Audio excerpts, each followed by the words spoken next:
glorious Friday morning here on the north coast of New South Wales, and such a nice change to the rain that we've had for weeks and weeks, although it looks to me like there is more coming. So while I just managed to get the beautiful Jenni Walke into the room, I'll just set up the Facebook Live bit. So let me know if you, oh, here's Merlin. I'll just put her in to be a panelist. Morning, Merlin. And just setting up that, I love that Bitmoji so much, Merlin. Hey. So I'll just see, Merlin, if you could just see if Jenni's there. And while I just do this little bit of Facebook Live bit, which is the little fiddly stuff. So,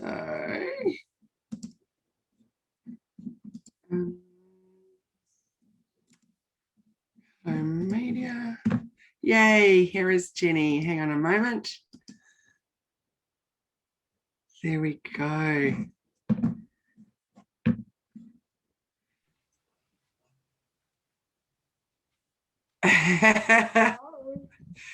How are you, Jenni? I'm very well. How are you today? I'm good, thank you. I'm just in behind the scenes, just trying to get this Facebook Live bit happening, which, as you know, is always the challenge. Good morning, everyone who's joining us today. Can you guys let me know in the chat if you're having any problems hearing either Jenni or I? Because I'm having trickies hearing Jenni, but it might just be at my end. And what can you hear me, Jenni? I can. Is that better? Oh yeah, that's great. It just hadn't switched over to my fabulous mic. That's all. Ah, okay. I'm just every week I set it up beforehand, and then it still doesn't want to join me. Switch over. That's okay. Technology fun. I know. Okay, so close to the camera today. I apologize for that. You what? Sorry. I seem very close to the camera. We have Facebook Live working, and so we're good to go. If you're good to go, if you want to do the introductions today. I would love to. Hello, everyone. I am Jenni Walke from Elephant in the Room Consulting. I'm here in sunny Bundaberg for our bite-sized conversations with my digital BFF, Kylie Mowbray-Allen. How are you today, Kylie? I'm great, thank you, Jenni. What are you doing in Bundaberg? I am here for a workshop today with one of my clients. We're doing a meeting with some of the traditional owners up here to talk about cultural heritage. It's a very exciting day for us. Yeah, I'll bet it is. Wow. And what are you up to today in sunny, is it sunny in Bangalore today? Yes, well, actually it was. Literally 3 minutes ago it was. I just see it's clouded over. We have had nothing but rain for weeks. Yes. Heavy storms and all kinds of things. Like the internet has been a nightmare, and it's just reminded me how frustrating it is when you run an online business in Australia because our internet is just so unreliable. It's incredible. I had a funny story about that, Kylie, and Kylie, I didn't introduce you. Kylie is from the amazing Hello Media, and so we're very excited. That's why she's my digital BFF. I remember a time when I was in Tallinn a couple of years ago, pre-COVID lockdowns and all those things, and we were in Tallinn, in Estonia, which, having never been there, we're like, what are we going to expect in Estonia? And we're wandering around in Tallinn, and we asked somebody, said, oh, look, is there Wi-Fi here? And they said, it's Tallinn, of course there's Wi-Fi. We were like, are you kidding me? Because you can't get Wi-Fi in the middle of the street in Brisbane, but apparently everywhere in Tallinn, in the CBD, there is free Wi-Fi. So we were just like, free Wi-Fi even. Yeah, free Wi-Fi everywhere. And we're just like, that's pretty funny that we can't get reliable internet here in Australia yet. Central Europe, Wi-Fi is perfect. Wow. So we have the NBN. I pay, top dollar for the best and most I can possibly get, and yet still. And same with us. Funnily enough, I won't tell you who my provider is, but I've got the top, what I thought was the kind of biggest NBN package with my provider. and someone called me and said, oh, look, do you want to go on the business package? And I said, well, what's the difference between the business package and the package that I'm on? Is because it was twice the price. And so I'm still paying a decent amount of money, but this was twice that. And he said, oh, well, because I said, I'm on the commercial or the public one. He's like, oh, that's crap. And he'd used a different word on my phone call with him. He's like, no, you need to go on the business plan because basically we prioritize you with a 2-hour turnaround. If there's any issues, you get prioritized, you get, ahead of everybody else on the bandwidth. And I just went, are you kidding me? I'm already spending a fortune on NBN through you, but you want me to go on this business plan so that then I can guarantee that I will get served within 2 hours. And I was like, wow. So shocking. It so is incredible. shocking. Yeah. Mm-hmm. Market, right? Yeah, and particularly when we have windy days, the internet's terrible. It's like, come on. It's just the most frustrating thing. So on that note, our topic of the day is all the things that you absolutely, or the things that are the must-haves for your website. So we've recently been, well, actually, there's still a very, very, very long way to go. But we're updating our website because we're launching new packages and programs and all kinds of things. And so that's been an interesting experience while we've been having these blackouts. Because as you know, I'm a big fan of Shopify. And one of the things about Shopify is it's not like Canva or Google Docs or something where you actually don't need to press save, because it's all with Canva, it's just automatically saving. It's all in the cloud and everything. For whatever reason, Shopify haven't gone to that level. And so we have to press save with every page and everything. So of course, I've been having endless internet dramas. We've had a number of blackouts in the last few weeks. It's like, so I have lost pages and things as I have been creating, which has been like a nightmare for me, because I'm a WordPress girl, so I use WordPress and so even it does a draft save. Like, you may not do a full save, but it does a draft save, so you pretty much I might lose a sentence if the internet goes down, but I will never lose the whole page. So that's like a nightmare for me. So that is good. And I must say there is a bit of a drafty save sort of a thing going on, but certainly what I've needed has not been good, which has been frustrating. So yeah, the frustrations of technology this week have been enormous. And then I just had sent you a little message earlier about watch party finishing. So I'm not sure if you saw that, but I didn't see that. So that's super annoying. So I love a watch party on Facebook. So for example, that with these, then so we go live to the Hello Media Facebook group, and from there you can watch party it over to your page or your personal, and we watch party it onto my personal. Yeah. And so I do a lot of that. And so when I find, particularly my Facebook guru, Murray Smith, who is the queen of Facebook, and I just love it a bit. When I find things where she's doing a live and talking about the latest changes and things like that, I'll watch party it into the Hello Media Facebook group, for example. That's what we love about you, because you're sharing that knowledge that we wouldn't even know exists. That's right. And now no more watch party. I'm so disappointed. And so what often happens with Facebook is they make these bold, sweeping changes. It's either because not enough people are using it, they can't monetize it, or something like that. But often what will happen is that they will replace it with something, what they would think is bigger and brighter and better. But I get so frustrated with that sometimes. It's like, how about you just leave us with what we like, what we're using? Is that just showing my age, that I just am like getting resistant to change? Because it asks the question. So when we always talk about, and you and I have talked about this a lot, if you want to make change in your business or you want to reach out to find out how things are working, you go out to your customers and you ask them, what do you like? What don't you like? What's worked well for you? How did you find that process? Did you get what you thought you wanted? We have a lot of conversation and communication with our clients. So to me, it begs the question, who is Facebook getting their focus group from? Who are the people they're asking about how they use the tool when these big sweeping changes come through? Because they seem to have such a negative effect on such a large number of the population. You wonder who their focus group is and who's making these decisions and why. I find it really strange from a business perspective. I agree. And also I find it's super interesting too that when they roll things out or change things, it's never across the board. It's never the whole world that uses Facebook. It's Australia might get it, Mexico might get it, you know, a portion of the states might get it, and then it could take a really long time while we roll it out. Like you noticed that big giant Facebook complete overhaul last year, and how you could switch back and forth between old and new for so long, and then eventually on a particular day, boom, that was it. But that went on for months. And it was so confusing too, because we're like, which way are we going to? You get used to using it one way, and particularly a lot of my clients had that struggle, and I know some of your clients did with the event setup. So how we set up events is so different in the old version versus the new version. So that kind of constant swapping and changing does make it hard for customers. But I guess the challenge, of course, is everybody still uses Facebook because they have that monopoly, don't they? They have that presence, and everybody wants to connect via Facebook. So we're willing to just accept these changes, you know, even begrudgingly, because we know we need it for our business. We know we needed to connect with people overseas, and it's easy. And it allows us to do these amazing things at the moment in terms of going live on Facebook from Zoom. That brings up two funny things, which is one of them is one of my relatives just put a post up the other day.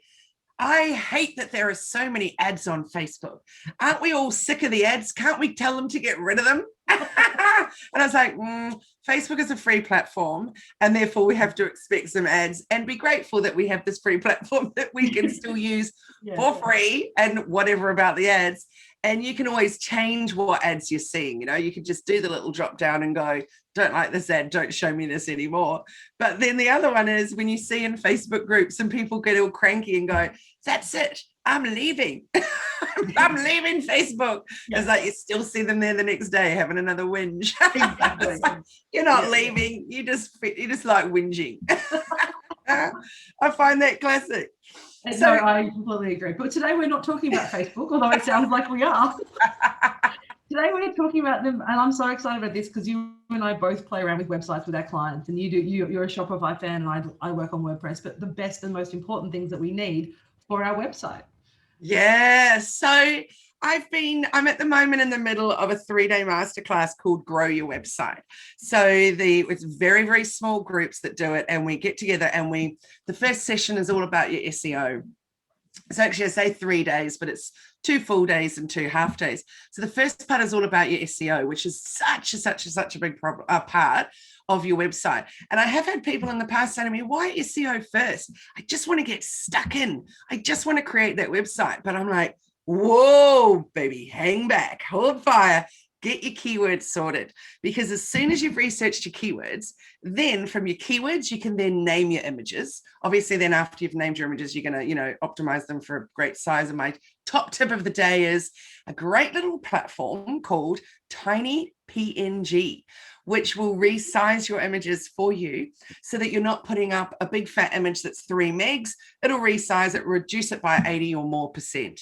So it's a little free platform. It's a little magic thing. So make sure though that obviously you want to resize them, but you definitely also want to be renaming them so that they can be found in a Google image search.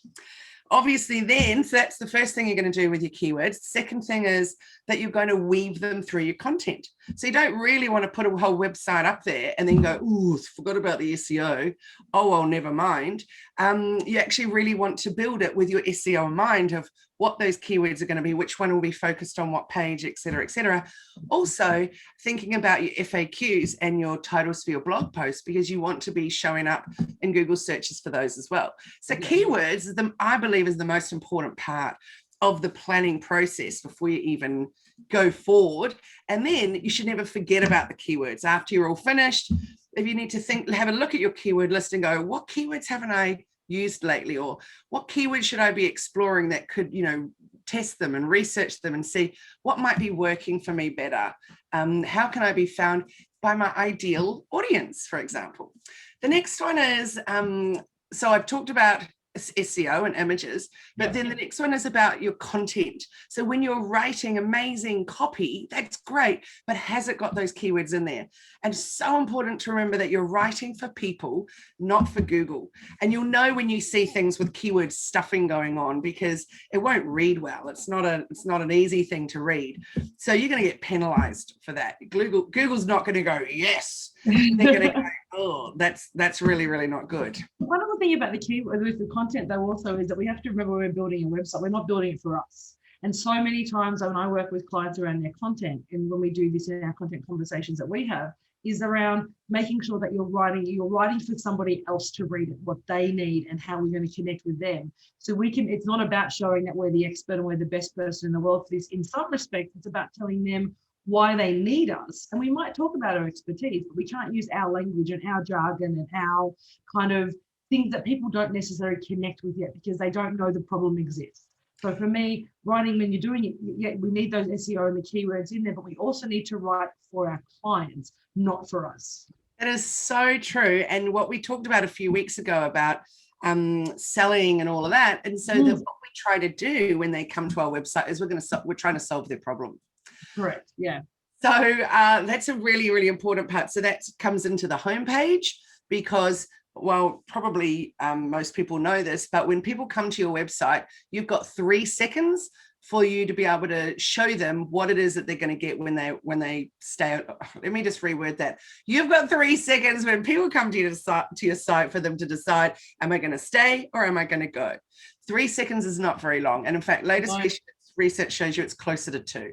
So that is intense. So if you think about your own website, you land there and go 1, 2, 3, what have people actually seen in that time? So that above the fold section that they arrive at is so important to absolutely nail that in those 3 tiny, tiny little seconds. And then if they decide to stay on and explore, that's a wonderful thing. But what are they going to find? So what are your call to actions? So split testing is incredibly important, particularly when it comes to your call to action buttons. So when you think about on your homepage, do you have a button that says learn more? Or do you have a button that says explore? Or do you have a button that says shop now? Or click here? What are those buttons? There's no right or wrongs because everybody's got a different website, everybody's got different visitors, etc. But testing those buttons over time and changing them up and seeing who clicks on what buttons and where are they in the site. So it might be a case of changing the color of the buttons or changing the language of the buttons or the size of the buttons, but definitely important that you always are having another little look at what's working, what's not working, what can I change, what can I improve. Yeah. So that's all coming around, about the design and the layout and also around the content and all of that. But my next top tip of the day is about blogging. And you and I talk about this so much, but because, I'm a big believer in write one great piece of content for your blog, and then you can repurpose it for your newsletter, for your social media, and for all of that. But there's another great purpose for a blog, and that is for your SEO. So when you've got, say, for example, I'm not offering Instagram services. Of course, I offer Instagram as part of the whole digital marketing coaching package and the group coaching, etc. But I'm not teaching just Instagram. Well, from time to time I am, but as a general rule. That is a core deal. That's exactly right. But I definitely it's important though that if people are Googling, I need help with my business Instagram account, that I would show up. So making sure that happens by writing blogs about that topic. So, and writing them in the way that people are searching for. So if the keyword was, or long tail keyword was, I need help with my Instagram for my business, then I would need to weave that exact keyword line into that content. Yeah. So what sort of things do you blog on, Jenni? Oh, it's been a while since I've blogging, but I've actually just written a whole heap of new ones ready to launch because we're doing a website refresh as well.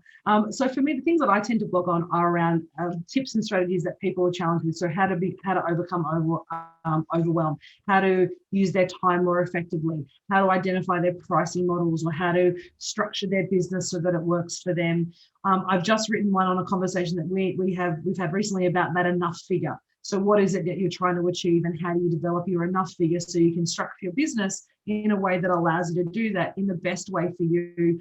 Whether that's you want time on your hands, whether you want to do more delivery. I've got a beautiful client at the moment who only wants to spend 20% of her time working and the rest of the time painting. And I love that for her. And so we have to structure the business in a way that she can get the revenue she needs in 20% of her time, so she has time for everything else. So a blog around that is one of my biggest ones at the moment.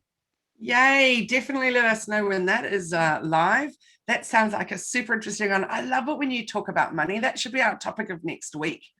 All about. People are so afraid of money. People are so afraid of talking about money, but at the end of the day, we're business owners, right? We need to actually have a business that this is our revenue. This is how we're employed on a day-to-day basis. So it needs to be a way that we need to talk about it, because and demystify the worry that people have around talking about how much I charge or how much I charge or how much I earn or what that looks like. Because ultimately we're here because we get a value exchange for what we offer. So we give people value through our services, through the conversations we have, and then there's an exchange for that.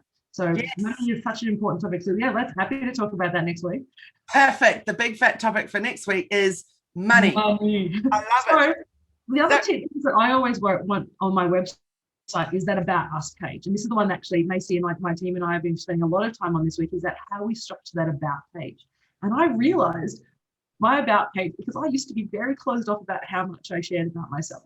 And my About Me page was, this is what my business is, and here's my qualifications. Come work with me. And I realized that's not inspiring, not even inspiring for me. So it's not going to be inspiring for somebody else. So we've spent a lot of time this week and the last 2 weeks researching About Us pages on all different clients and people that we work with. How do you see the About Us page working on your website? Well, interestingly enough, Jenni, the highest converting page on our whole website is a page called The Why and What of Us. So I think it's 5 different topics there. I'll just pull it up because without a doubt, for the last 3 years, it has been by far the most converting page. Wow. And I have a offer in there where you can just buy one-on-one session. So you don't need to necessarily do the whole program, et cetera, if you just want one session.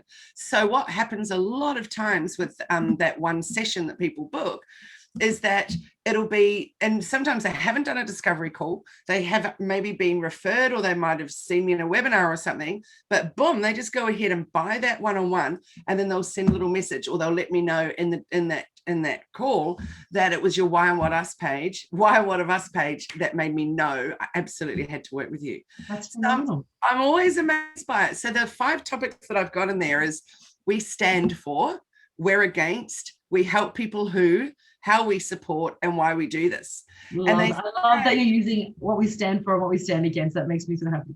Yeah, so they say. So when I was writing it was about at least 3 or 4 years ago now, I just wanted to somehow put the business vision in a less formal structure and something that was, yet again, little bite-sized bits of information. So for example, the we're against is doing it just for money, the hustle, instant gratification, overwhelm, complicated processes, and doing all the things. And you know me, and those are the things that we're always working about.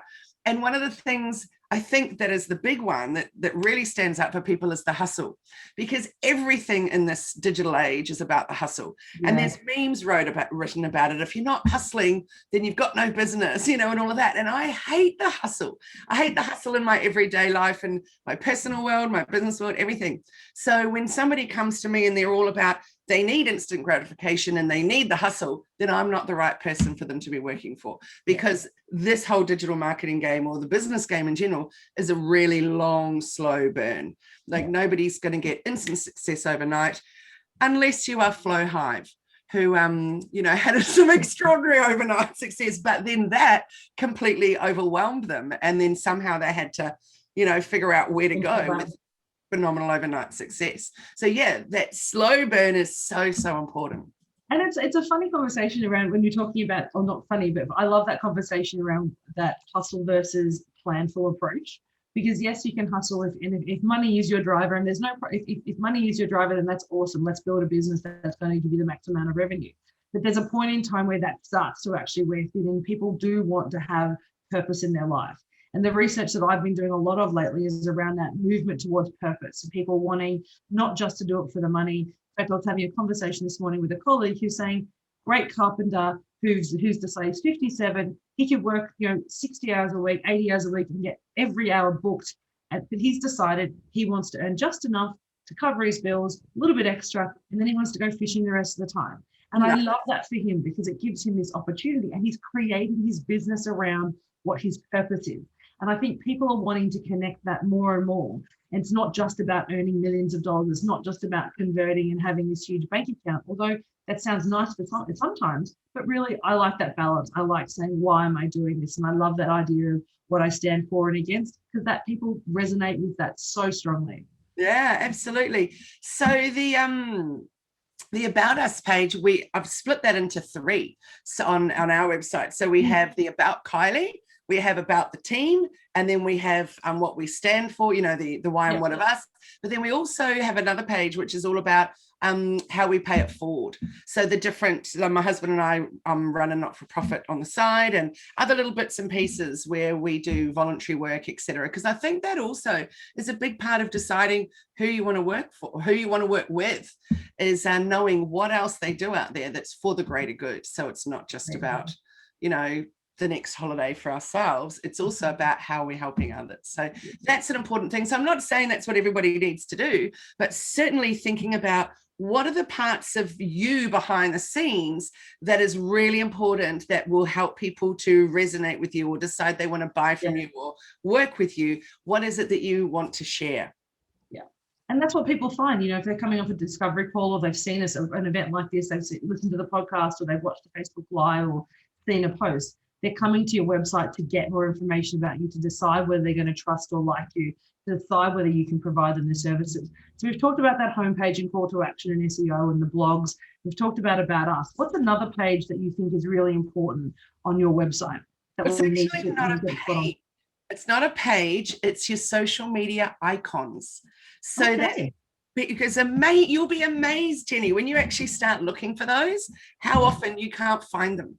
I do that quite often, and it's very frustrating. Yes, it is. So, for example, I go to a website and I think, okay, I'm not ready to buy yet, or I'm not ready to work with this person yet, but I want to keep in touch with them. I want to just, you know, keep on the peripheral so I know what's happening, so that when the time is right, I can get in. So firstly, we want to, we'll talk about the email side of it in a moment, but we really want to be able to then go and follow them on Facebook or on Instagram or on LinkedIn or wherever it is that you want to connect with them.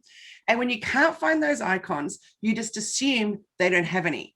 So then you go looking around their website and you realize they haven't done a blog post since 2015. There's nowhere to sign up to their email, and there's no social media links. So is that even a business still happening, as it's been 6 years since they blogged? So it's really important that there's current content on there that is dated, so that we know that it's fresh and it's new and it actually is legitimate. And then links so that we can continue on that customer journey by following them on their socials and keeping up with what's going on. And there's nothing more frustrating than a social media link that doesn't work. The amount of times I've been in business coaching sessions, and I do some work with the Queensland Government for the Mental for Growth program. And one of the first things I often do when we're doing these short bite-sized coaching sessions is I check their social media links out, and I check all the links on their website, because they're coming for some really simple bite-sized coaching. And the amount of times that page links don't work, if those social media icons don't work, or they go to the wrong place, or they go to that this account no longer exists. And that same response happens is you go, are you actually still operating, particularly post-COVID? At the moment, there's so many businesses that have pivoted and changed that when you can't connect them through and see what they're doing, then you assume that they've actually closed down. And that's so difficult for businesses to continue to grow when they don't think about those communications and customer journey and how I'm going to interact with you online. Yes, absolutely. Those touch points, those connection points, all of that is just so incredibly important, which brings me on to my final top tip of the day, which is, actually, I won't say it. What I'll ask you, Jenni, is what do you feel is the most important job or role that your website needs to perform? You and I are on the same page with this, pardon the pun. It's the email collection. It's really about, we want their email address, we want them to like them, we want them to like us, so they give us their email address in exchange for something, so that we can then connect with them on a long-term basis. So they step in that door and say, hey, welcome to the family, with their email address. So contact us page, so important on any website, or not just contact us page, any opportunity to collect their email. Absolutely. So the way I explain it to people is that you might be searching for or just researching at the moment for example, new couches. You're not going to buy the first couch that you find on a website, are you? Firstly, you haven't even been able to sit on it. So you might be happy to buy online, but you're just doing your research. Or you might be wanting to work with a new coach, but you're going to do your research first. You're not just going to Google it, find the top one on the list and go, boom, let's have you. You're going to do a little bit of research. You're going to find out, how they vibe, look at their socials, all that other kind of stuff. So what happens if you have loads of tabs open with all these different couches that you're looking at, and then you go off and do something and, typical for around my areas, we have a power cut and I've lost all my pages or whatever, or I just realize actually it's not the right time right now, I'll come back to this in a few weeks. So the ones that collected my email address are then able to continue marketing with me or to me. They're going to continue me on their customer journey. So they're going to maybe in that email, that first newsletter say, hey, follow us on our socials. They might say, hey, do you want a 30% discount? And I'm like, yes. There's lots and lots and lots of different things that they could be offering me, giving me great value, and they get me excited to be hearing from them. But those websites that did not collect my email address, I forgot I was even there. I forgot anything about them. And so, what could be even worse is where I sit there and I'm kicking myself, wishing that I'd saved it in my bookmarks because I can't remember what it was. I was looking at so many and I have no way of finding them again. So that can be so frustrating. So getting that email address has got to be the thing that you think about first when people come to your website. How are you going to get their email addresses? Now, a lot of people don't like pop-ups, but I think they're a brilliant thing. But don't just assume everybody should have a pop-up. You need to split test that. How many seconds before your pop-up turns up? What are you actually going to offer in that pop-up? Because you can't just say, I have a client that absolutely refused to move beyond 5%. So his pop-up was, give me an email address and you get a 5% discount. And his products were like $200+ shoes. So I'm like, 5%? That's not really worth me giving no one's going to give you an email address for 5% unless they've already bought the product and they're already going to buy it anyway. And they're like, sure, I'll take 5%. Yeah, but I want something for my email address. I want a great lead magnet, some great tips on something or other to do with that product that I might be interested in, or, you know, there's lots of different things that you can offer up and it doesn't have to be just a discount to get that email address, but making sure that that's really what you think about. So test out the pop-up, see if that works for you, test different types of pop-up, different types of wording, different types of offering. You can be testing for the next year and before you can decide pop-ups are not really for me. But, you know, people often just try one thing and go, no, that's not for me. That doesn't work. So that's not a good idea. So Jenni, in summary, my top 6 are your strategy. So what is the whole purpose of your website? What are you actually doing there? What do you want? How are you problem solving, etc. The next one is images. So making sure that they're optimized, that they're not huge and going to slow down your site and all of that, that they've got keywords in there. SEO, which of course is all about your keywords and weaving that through into your next topic, which is content, blog, etc., etc. Social media links everywhere so that people can find you and follow you and be involved with you. And then that final one was making sure that you're collecting email addresses. Yeah. Yeah. I love those topics. I'd just like to add to make sure that we're writing for our customers. So we're making sure that when the website is not for us, it's actually for our customers. So you might want to put fancy words and images that resonate with you, but you have to ask, do they resonate with your customers? Is that what they're looking for when they come to your site? And then are you giving them value when they're there? So they actually go, well, this is a snippet of who you are. I want more. Yes, I couldn't agree more. And when you say it's that you're writing for your customers, not for you, that also goes with your pictures. So if it's your picture all over your website, that might be really important for you and your need to be admired. But is it actually speaking to your customers? Or, for example, I had a scenario a couple of years ago where I actually didn't want to work with someone. And I know it sounds terribly shallow, but their lipstick intensity in every single thing, and their honestly painted face, everything, it was like, whoa, what, you know, there was just nothing natural going on. I'm not saying you should all be a not much makeup person at all. I'm just saying that it was just really intense. It just felt really far removed from anything that I was about.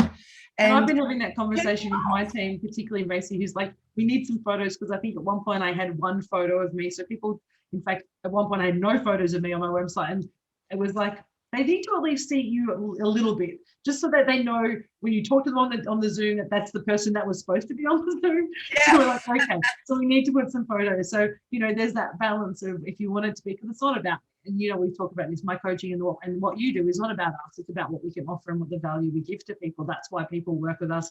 I think that's one of our points of difference, because we don't make our engagements about us. We make it about our clients, and we're all about sharing and giving value to our clients.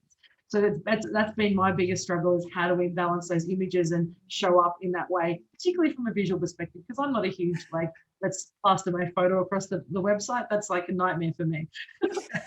I totally agree. It's so important to actually have you there, though, so we know Right. who we're dealing with. And then I was about to say, make sure that it is a current photo, because there's nothing worse than seeing a photo and then getting on a Zoom with them and going, I don't even recognize you. That literally was like, I've done that before, and it's so disconcerting. It's just like, what just happened? Are you the same? Like, particularly men who have, you know, aged over time, and the photo on their website was there when they were mid to late 30s, and now they're in their mid to late 50s, and it's a different look. but I just realized, I'm sure that all my photos are done at least in the last, 6 years or more. So I really should do a new shoot. Yeah.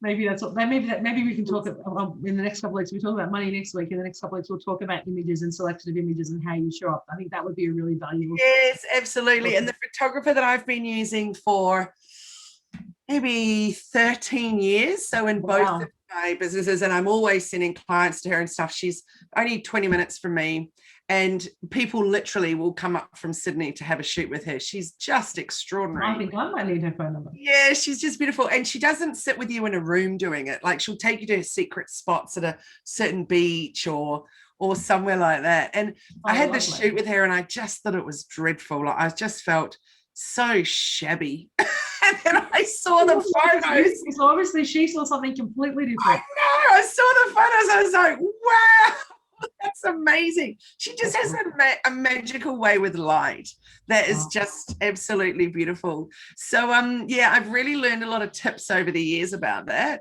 And what I love is that she doesn't, it's like, I always would feel awkward if I had a shoot and we were sitting in a room and it was all very stark and it didn't feel like me. Whereas I love the fact that we could get out there and sit in the park or something.